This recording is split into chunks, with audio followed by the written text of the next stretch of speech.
مفتی سلطان کے بیانات کے لیے مفتی سلطان آفیشل کو سبسکرائب کریں۔ پسندیدہ چیز اللہ کے راہ میں خرچ نہ کرو۔ پسندیدہ چیز خرچ کرنے کی ترغیب دی ہے۔ یہ جب یہ آیت کریمہ نازل ہو گئی، حضرت طلحہ رضی اللہ عنہ اللہ کے رسول صلی اللہ علیہ وسلم کی خدمت میں آئے۔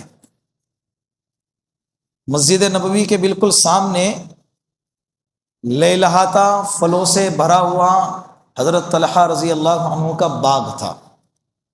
اس میں کنواں تھا، میٹھے پانی کا کنواں تھا۔ ایسا نہیں کہ بنجر باغ ہے، لہلہاتا ہوا باغ ہے اور بالکل موقع کی جگہ ہے، اربوں خربوں کی لاگت کی جگہ ہے۔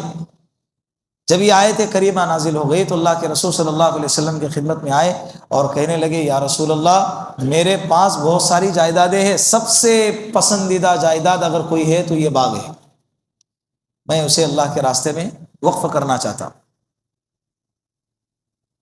حقیقت میں جو ہے نا، صحابہ کرام ہی بالکل لائق تھے اللہ کے رسول صلی اللہ علیہ وسلم کے صحابی بننے کے۔ آیت اترتی تھی، زندگی میں عمل اترتا تھا۔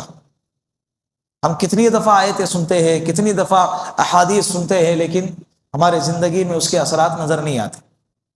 قرآن کریم میں کئی مقامات پہ مال خرچ کرنے کی ترغیب دی ہے۔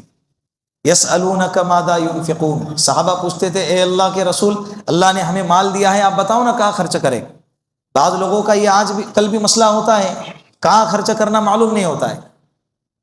قل ما انفقتم من خیر فللوالدین والاقربین والیتامى والمساکین وابن السبیل، قرآن کہتا ہے سب سے پہلے اپنے مال کو اپنے والدین پہ خرچ کرو۔ کس پہ خرچ کرو؟ اس لیے کہ تم کو بنانے میں والدین نے اپنی زندگی کھپا دی، اپنے آپ کو گروی رکھا، اپنی جوانی کھپا دی، اپنے سینے سے لگا کے رکھا، اپنی خواہشات اور اپنی ضروریات کو دبا کے رکھا اور آپ کے خواہشات اور ضرورت کو پورا کیا ہے۔ سب سے پہلے حقدار اپنے مال کے کون ہیں؟ بولو، والدین۔ نوکری لگتی ہے، کاروبار بڑھتا ہے، چار پیسے کچھ کما لیتے ہیں تو سوال کرتے ہیں ماں باپ سے۔ کیا کرتے ہیں؟ سوال کرتے ہیں، کیوں چاہیے، کتنا چاہیے، کب دیں گے۔ بہت خطرناک چیز ہے۔ اللہ کے رسول صلی اللہ علیہ وسلم کے پاس ایک صحابی آئے اور اپنے ابا کی شکایت کی۔ واقعہ بڑا لمبا ہے، بات مختصر۔ جب شکایت کی تو اللہ کے رسول صلی اللہ علیہ وسلم نے ان کے ابا کو بلانے کے لیے ایک قاصد بھیجا۔ ابا کے پاس جب قاصد آیا اور آ کر کہنے لگا کہ اللہ کے رسول صلی اللہ علیہ وسلم آپ کو بلا رہے اور آپ کے بیٹے نے آپ کی شکایت کی ہے، تو گھر سے نکلتے ہوئے دربار میں پہنچ رہے تھے تو راستے میں اس صحابی کے ابا کے دل کے اندر اشعار گونجے کہ بچہ تھا، وہ ساری کہانی بچپن سے لے کر جوانی تک کی، تو بچہ تھا، تجھے بھوک لگتی تھی، تجھے پیٹ بھر کے کھلاتے تھے، ہم بھوکے سو جاتے تھے، تو بیمار ہوتا تھا، سب سے پہلے تیرا علاج کرتے تھے اور تیرے باریک سے باریک خواہشات اور ضروریات کا خیال رکھا، اور آج یہ وقت آ گیا کہ تو نے ہمیں اللہ کے رسول صلی اللہ علیہ وسلم کے دربار میں رسوا کر دیا۔ یہ سارے اشعار زبان سے نہیں، کہاں؟ دل ہی دل میں کہتے ہوئے اللہ کے رسول کے دربار میں آئے۔ دربار میں پہنچے، حضرت جبرائیل علیہ السلام اللہ کے رسول صلی اللہ علیہ وسلم کی خدمت میں آئے اور کہنے لگے، یا رسول اللہ، وہ جو صحابی آئے ہیں نا، یہ صحابی کے ابا، ان سے کہنا کہ بعد میں کریں گے، راستے میں چلتے چلتے جو اشعار آپ نے پڑھے ہیں دل ہی دل میں، وہ اشعار مجھے سناؤ۔ وہ صحابی نے جیسے ہی دربار میں قدم رکھا، آپ صلی اللہ علیہ وسلم نے فرمایا، بات بھی ہوں گی، راستے میں چلتے چلتے دل میں آپ نے جو اشعار پڑھے ہیں وہ اشعار مجھے سناؤ۔ وہ صحابی رونے لگے اور کہنے لگے، یا رسول اللہ، قسم اس ذات کے جس نے آپ کو نبی برحق بنا کر بھیجا ہے، یہ اشعار تو میرے اپنے کانوں نے نہیں سنے، لیکن آپ کے رب نے عرش پر بیٹھے بیٹھے اس کو سن لیا۔ پھر وہ اشعار جب سنائے، اللہ کے رسول صلی اللہ علیہ وسلم زار و قطار رونے لگے۔ اس باپ کے بیٹے سے اللہ کے رسول نے فرمایا، انت و مالک لابیک، تو اور تیرا مال سب تیرے باپ کا ہے، چلے جا۔ اللہ رب العزت نے مال دیا ہے، اپنے والدین پہ خرچ کرو، ماں باپ پہ خرچ کرو، اللہ عزت بھی بڑھائیں گا، اللہ مال بھی بڑھائیں گا۔ دوسرے نمبر پر والیتاما والاقربین، رشتہ دار، پہلے والدین پھر اس کے بعد رشتہ دار۔ رشتہ داروں میں لمبی فہرست ہے، ماموں ہیں، چاچا ہیں، خالہ ہیں، پھوپھی ہیں، ماں کی طرف والے رشتہ دار، باپ کے طرف والے رشتہ دار، دونوں رشتہ داروں کے بچے، یہ سارے رشتہ دار ہیں۔ اگر ان میں سے سامنے ان کا خاکہ رکھو، اگر ان میں سے کوئی ایسا ہے جو مستحق ہے، زکوٰۃ کا ہو یا صدقے فطر کا ہو یا صدقے کا ہو یا فی سبیل اللہ مال کا اگر مستحق ہے، ضرورت مند ہے، مالی اعتبار سے کمزور ہے، ایجوکیشن میں اس کو کمزوری ہے، یا صحت کے اعتبار سے، بیماری کے اعتبار سے کمزوری ہے، اللہ نے اگر آپ کو مال دیا ہے تو ہماری ذمہ داری ہے کہ اپنے رشتہ داروں کی مدد کرے۔ ساری دنیا میں بانٹتے پھرتے ہیں، لیکن رشتہ داروں کو پوچھتے رہیے۔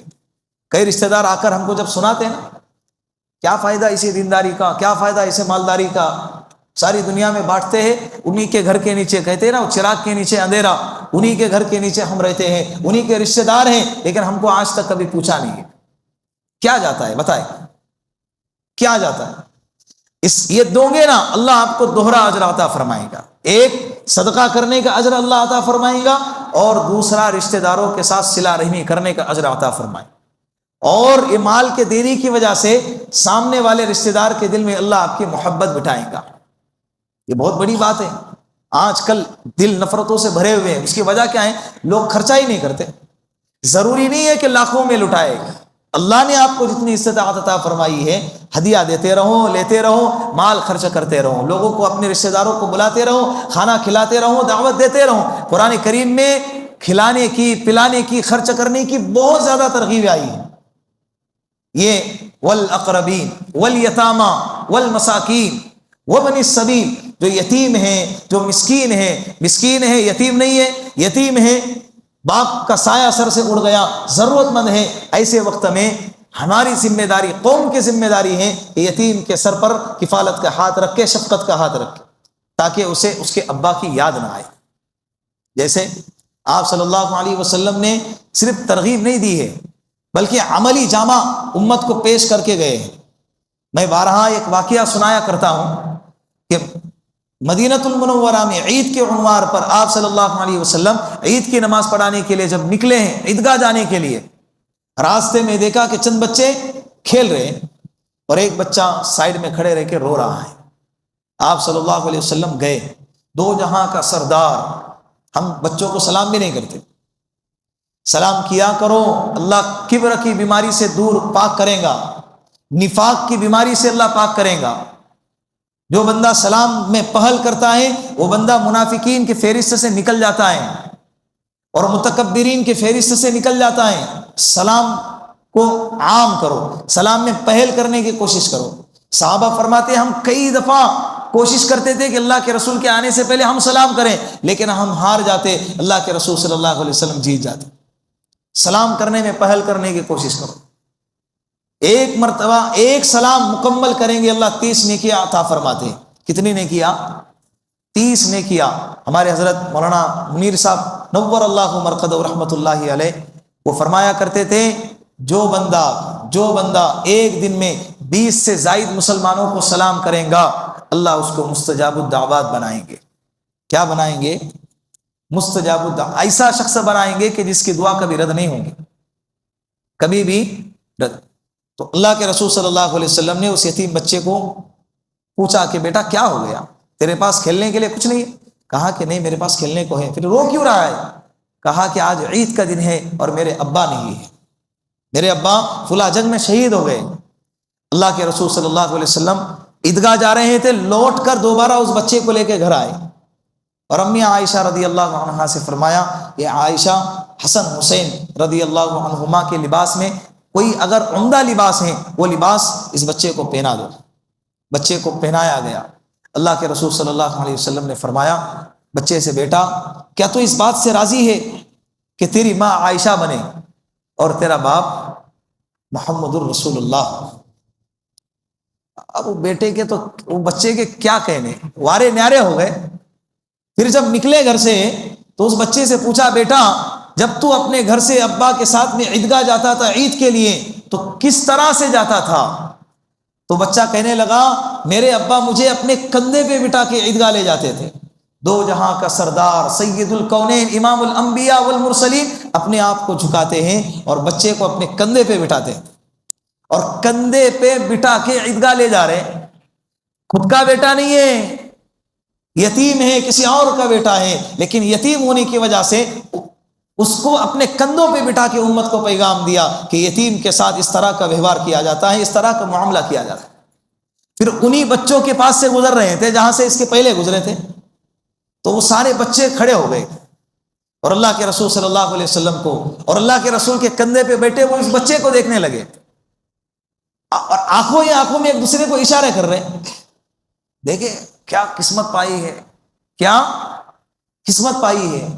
ایک بچہ کہنے لگا، بچہ ہے نا لیکن اللہ کے رسول سے محبت ہے، وہ بچہ کہنے لگا اے کاش آج میں بھی یتیم ہوتا، اے کاش آج میں بھی یتیم ہوتا۔ والیتاما، یتیموں کے حال پر رحم کرو۔ اللہ نے مال دیا ہے، اڑوس پڑوس میں دیکھے، اپنے محلے میں دیکھے، اپنی بستی میں دیکھے۔ والمساکین، محتاج غریب ہے، وابن السبیل، مسافر ہے، اس راستے کا بیٹا یعنی مسافر ہے۔ کئی دفعہ ہوتا ہے ایسا، آج کل فراڈیوں کا زمانہ زیادہ ہے، میرا پرس گم ہو گیا، میرا موبائل چوری ہو گیا، یہ ہو گیا وہ ہو گیا، تو ایسے لوگ زیادہ ہیں۔ لیکن اس بیچ کچھ ایسے بھی ہوتے ہیں جو واقعتاً مستحق ہوتے ہیں، واقعتاً محتاج ہوتے ہیں۔ ایسوں کی اگر مدد کرنا ہے تو جانچ پڑتال کر کے، تحقیق کر کے مدد کرنا چاہیے۔ ہو سکتا ہے جس بندے کو ہم جھڑکا رہے ہوں وہ بندہ واقعتاً مستحق، وہ بندہ واقعتاً کیا ہو، مستحق۔ تو مال خرچ کرنے کی قرآن کریم میں بہت ترغیب آئی ہے۔ تو چوتھا پارہ شروع ہوتا ہی ہے اس آیت سے، لن تنالوا البر حتى تنفقوا مما تحبون، آپ ہرگز نیکی کو نہیں پہنچ سکتے جب تک کہ آپ اپنا پسندیدہ مال اللہ کے راستے میں خرچ نہ کرو۔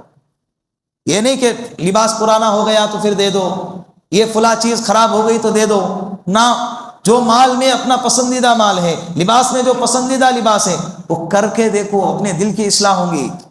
دل کی کیا ہوں گی؟ اپنے دل کی اصلاح ہوں گی۔ اسی طرح اللہ رب العزت نے اسے چوتھے پارے میں ایک آیت کریمہ نازل فرمائی، یا ایھا الذین آمنوا اتقوا اللہ حق تقاتہ ولا تموتن الا وانتم مسلمون، اے ایمان والو اللہ سے ڈرو، ایسے ڈرو جیسے کہ اللہ نے ڈرنے کا حکم دیا ہے۔ ہر وقت اتنا یاد رہنا چاہیے کہ اللہ دیکھ رہا ہے۔ اللہ کیا کر رہا ہے؟ اللہ دیکھ رہا ہے، پھر انسان سے گناہ نہیں ہوں گے۔ گناہ پر انسان اتنا عادی کیوں ہوتا ہے؟ یہ انسان بھول جاتا ہے کہ مجھے اللہ دیکھ رہا ہے۔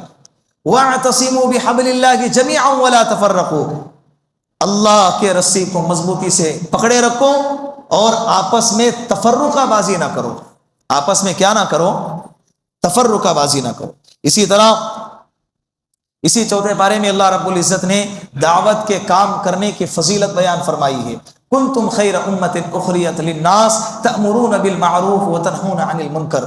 اس امت کی اللہ تعریف کر رہے ہیں اور تعریف کی وجہ بیان کر رہے ہیں کہ تم بہترین امت اس لیے ہو کہ تم لوگوں کے نفع رسانی کے لیے، لوگوں کے بھلائی کے لیے اور لوگوں کو برائی سے بچانے کے لیے نکالی گئی ہو۔ جو لوگوں کے بھلائی کے لیے گھر چھوڑ کر نکلے گا یہ بہترین امت کے زمرے میں شامل ہوگا۔ یہ کس کے امت میں؟ بہترین امت کے زمرے میں شامل ہوگا۔ وَلْتَكُمْ مِنْكُمْ أُمَّةٌ يَدْعُونَ إِلَى الْخَيْرِ، حضرت حکیم الامت مجدد ملت مولانا اشرف علی تھانوی نور اللہ مرقدہ اس آیت کے تفسیر میں بیان فرمایا کرتے تھے، ہر زمانے میں ہر علاقے کے اندر ایک جماعت تو ایسی ہونی ہی چاہیے جو لوگوں کو بھلائی کی طرف بلائے اور برائی سے روکے۔ بھلا ہوں دعوت کے کام کا، دعوت کے کام کرنے والوں کا، یہ ہمارے امت کے سر پہ سے بہت بڑا فرض کفایہ، بہت بڑا فرض جو ہے ادا کر رہی ہے۔ کتنے لوگوں کی ہدایت کا سبب بن رہی ہے، کتنے لوگوں کے توبہ کا سبب بن رہی ہے، کتنے لوگوں کے جہنم سے بچ کر جنت میں جانے کا ذریعہ بن رہی ہے کہ نہیں؟ آج بتائیں کتنی بہترین جماعت ہے۔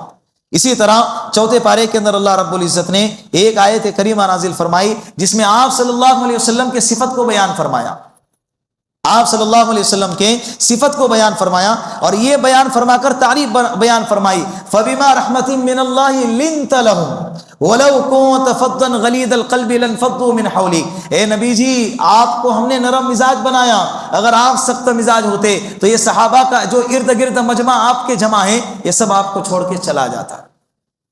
نرم مزاجی اللہ کو بہت پسند ہے، نرم مزاجی اللہ کو یہ اپنے اندر پیدا کرے، اگر نہیں ہے تو پیدا کرے، یہ کوئی ایسی چیز ہے نہیں کہ ناممکن ہے، آ ہی نہیں سکتی ہے۔ بعض لوگوں کا مزاج سخت ہوتا ہے، بعض لوگوں کی آواز سخت ہوتی ہے، ان سے گزارش کرتا ہوں کہ اپنے مزاج کے اندر نرمی پیدا کرے، اللہ کو بہت پسند ہے۔ اچھے اخلاق والے، نرم مزاج والے کل قیامت کے دن ایسے مقام پر ہوں گے جس مقام پر رات کے تہجد گزار بھی نہیں پہنچ سکتے اور دن کے روزہ رکھنے والے بھی نہیں پہنچ سکتے۔ یہ اچھے اخلاق، عبادت کرنا بڑا آسان ہے، لیکن نرم مزاجی کے ساتھ، اچھے اخلاق کے ساتھ زندگی گزارنا یہ بڑا مشکل ہے۔ انسان اپنی اولاد کے ساتھ بھی نرم مزاجی کے ساتھ پیش نہیں آتا، بیوی کے ساتھ بھی نرم مزاجی کے ساتھ۔ سخت کلامی کرنے کو بہادری سمجھتا ہے، سخت کلامی کرنے کو کیا سمجھتا ہے؟ امی فرماتی ہے عائشہ رضی اللہ عنہا، پوری زندگی اللہ کے رسول نے کبھی بھی نہ بیویوں کو، نہ غلاموں کو، نہ خادموں کو نہ ڈانٹا ہے، نہ کبھی مارا ہے۔ بہت بڑی بات ہے یہ بہت بڑی۔ انسان کے پاس پاور آتا ہے، آواز اونچی ہو جاتی ہے۔ آواز کیا ہوتی ہے؟ نرم مزاجی پیدا کرو۔ حضرت موسیٰ علیہ السلام کو اللہ فرعون کی طرف دعوت دینے کے لیے بھیج رہے اور نصیحت کیا فرما رہے؟ فَقُولَا لَهُ قَوْلًا لَيِّنًا لَعَلَّهُ يَتَزَكَّىٰ۔ اے موسیٰ، تم جا رہے ہو نا فرعون کے پاس، اتنا یاد رکھنا، نرم لہجے میں بات کرنا۔ بھیج رہے نبیوں کو، اور کس کے پاس بھیج رہے؟ فرعون کے پاس، دنیا کا سب سے بڑا کافر بدبخت انسان، اس کے پاس بھیج رہے۔ اور نصیحت کیا فرما رہے؟ بات کرنی ہے تو کیسے؟ نرم لہجے میں بات کرنی، اسی لیے اپنے الفاظ کے اندر نرم لہجہ پیدا کریں۔ اسی طرح ایک آیت کریمہ ہے وما محمد الا رسول قد خلت من قبلہ الرسل، یہ غزوہ احد کے وقت میں نازل ہونے والی آیت ہے۔ غزوہ احد سن ہجری 3 میں پیش آیا، جب اللہ کے رسول صلی اللہ علیہ وسلم صحابہ کرام کے ساتھ مدینۃ المنورہ ہجرت کر کے جب آئے، 1 سال ایسے ہی گزر گیا، رشتے مواخات کے قائم کرنے میں، سیاست کے قائم کرنے میں، بھائی چارگی کے رشتے کو قائم کرنے میں اور حالات کو سازگار بنانے میں 1 سال گزر گیا۔ دوسرا سال آیا، رمضان المبارک کی 17 تاریخ کو ایک غزوہ پیش آیا جس کو غزوہ بدر کہتے ہیں۔ کیا کہتے ہیں؟ غزوہ بدر۔ اس وقت میں اللہ رب العزت نے مسلمانوں کو فتح عظیم عطا فرمائی۔ 70 سامنے کے دشمنان اسلام کے 70 لوگ مارے گئے اور 70 لوگ قیدی بنائے گئے، بڑے بڑے سردار اس جنگ میں مارے گئے۔ ان لوگوں نے سال بھر تیاری کی غزوہ بدر کا بدلہ لینے کے لیے۔ سن ہجری 3 میں احد کے میدان میں آ کے آپ صلی اللہ علیہ وسلم کو اور صحابہ کرام کو للکارا۔ اللہ کے رسول صلی اللہ علیہ وسلم تو تھے ہی بہادر، صحابہ کے ساتھ میں میدان میں آئے، جنگ شروع ہو گئی۔ جنگ ابتدا میں فتح ہو چکی تھی، لیکن ایک چھوٹی سی غلطی کی وجہ سے، اللہ کے رسول صلی اللہ علیہ وسلم کی بات نہ ماننے کی وجہ سے، وہ فتح میں جو جنگ بدل چکی تھی وہ شکست میں بدل گئی۔ جو جنگ فتح ہو چکی تھی وہ جنگ نافرمانی کی وجہ سے شکست میں بدل گئی۔ 70 مسلمان اس وقت میں صحابہ شہید ہو گئے۔ حضرت حمزہ رضی اللہ عنہ شہید ہو گئے، حضرت عمرو ابن جموح شہید ہو گئے، حضرت مصعب ابن عمیر شہید، کئی صحابہ شہید ہو گئے۔ اور اسی بیچ ایک افواہ پھیلی کہ اللہ کے رسول صلی اللہ علیہ وسلم بھی، حضرت مصعب ابن عمیر اللہ کے رسول صلی اللہ علیہ وسلم کے مشابہت تھے، دکھنے میں اللہ کے رسول صلی اللہ علیہ وسلم کی طرح تھے، وہ شہید ہو گئے۔ لوگوں کو لگا کہ اللہ کے رسول صلی اللہ علیہ وسلم شہید ہو گئے۔ ہاں، اللہ کے رسول زخمی ہو گئے تھے، دندان مبارک شہید ہو گئے، سامنے کے جو دانت تھے وہ اللہ کے رسول کے شہید ہو گئے۔ لوہے کی خود چہرے انور میں گھس گئی، بہت زیادہ شدید زخم لگا تھا۔ تو یہ اللہ کے رسول کی شہادت کی جب افواہ پھیلی تو صحابہ کرام کے 3 گروہ بن گئے۔ ایک گروہ وہ بنا کہ کہنے لگا کہ اللہ کے رسول صلی اللہ علیہ وسلم ہی نہ رہے تو اب جی کے کیا کریں گے۔ اس گروہ کے اندر حضرت علی رضی اللہ عنہ شامل تھے، میدان میں گھس گئے، لڑو اس وقت تک جب تک کہ ہم شہید نہیں۔ ایک گروہ وہ بنا کہ جب اللہ کے رسول صلی اللہ علیہ وسلم ہی نہ رہے تو اب لڑکے کیا کریں گے، جی کے کیا کریں گے اور لڑکے کیا کریں گے، تو وہ لڑائی سے پیچھے ہٹنے لگے۔ تیسرا گروہ وہ بنا جن کے کانوں کے اندر جب یہ آواز آئی تو میدان چھوڑ کے جانے لگے۔ قرآن کریم کی آیت نازل ہو گئی وما محمد الا رسول قد خلت من قبلہ الرسل، محمد صلی اللہ علیہ وسلم تو ایک رسول ہیں، جیسے کہ پہلے رسول آئے دنیا سے چلے گئے، محمد صلی اللہ علیہ وسلم بھی آئے اور دنیا سے چلے جائیں گے۔ کیا ان کے جانے کے بعد تم اپنے راستے سے ہٹ جاؤ گے؟ اگر تم ہٹ جاؤ گے لن یضر اللہ شیئا، تم اللہ کا ذرہ برابر بھی نقصان نہیں کر سکتے۔ سب کے سب بھی اگر دین سے پھر جائیں، ہم اللہ کا رتی برابر بھی نقصان نہیں کر سکتے۔ یہ قرآن نے ہم کو توحید سکھائی ہے۔ کیا سکھائی ہے؟ توحید سکھائی۔ اللہ رب العزت قرآن کریم پر جینا اور قرآن کریم پر عمل کرتے ہوئے مرنا نصیب فرمائے۔ انشاءاللہ زندگی باقی رہی تو آئندہ مضمون کل بیان کیا جائے گا۔ وآخر دعوانا ان الحمد للہ رب العالمین۔